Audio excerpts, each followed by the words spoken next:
নমস্কার বন্ধুরা, আশা করছি সবাই ভালো আছেন। আমরাও ভালো আছি। দেখুন আজকে আমরা বাড়িতে কেক বানিয়েছি। দেখুন কত সুন্দর কেকটা হয়েছে। দেখুন কেক বানানোর জন্য আমরা 10 প্যাকেট বিস্কিট নিয়ে নিয়েছি। হ্যাপি হ্যাপি বিস্কিট 10 প্যাকেট নিয়ে নিয়েছি। তার সাথে কিছু চকলেট বিস্কিটও ছিল।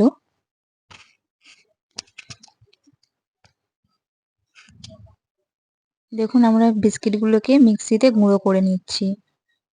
তারপর চিনিটা গুঁড়ো করে নিলাম। দেখুন একদম পেস্ট করে নিয়েছি। দেখুন এবার বিস্কিট আর চিনি একসাথে মিক্সড করে নিচ্ছি দুধ দিয়ে। আপনারা চাইলে জল দিয়েও মিক্সড করতে পারেন।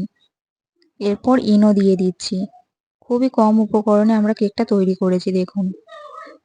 তারপর একটি পাত্রে তেল আর একটা কাগজ দিয়ে তার উপর মিক্সটা ঢেলে দিলাম। এবার দেখুন একটা পাত্রে জল গরম বসিয়ে দিয়েছি, তার মধ্যে একটা স্ট্যান্ড দিয়ে দিয়েছি। ওই স্ট্যান্ডের মধ্যে কেকটাকে বসিয়ে দিয়েছি। দেখুন 15 মিনিট ঢাকনা দিয়ে অল্প আঁচে করতে হবে। দেখুন কত সুন্দর হয়েছে। 15 মিনিট পর আরও 15 মিনিট ঠান্ডা করার জন্য রেখে দিতে হবে। তারপরে আমরা ঢেলে নিয়েছি। ঠান্ডা হয়ে যাওয়ার পরেই ঢেলেছি। দেখুন কত সুন্দর কেকটা উঠেছে, একটুও ভাঙেনি, কিচ্ছু হয়নি। প্লাস্টিকটা এবার তুলে দিলাম, দিলেই কেক সম্পূর্ণ রেডি। দেখুন কত সুন্দর হয়েছে। এবার আমরা সাজিয়ে নিচ্ছি উপর দিয়ে চকলেট দিয়ে। আর বিস্কিটের গুঁড়ো অল্প রেখে দিয়েছিলাম, বিস্কিটের গুঁড়ো হালকা করে উপর দিয়ে দিচ্ছি।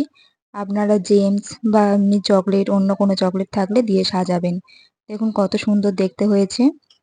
কেমন লাগলো অবশ্যই কমেন্ট করে জানাবেন। ভালো লাগলে বাড়িতে একদিন নিজেরাই বানিয়ে খাবেন।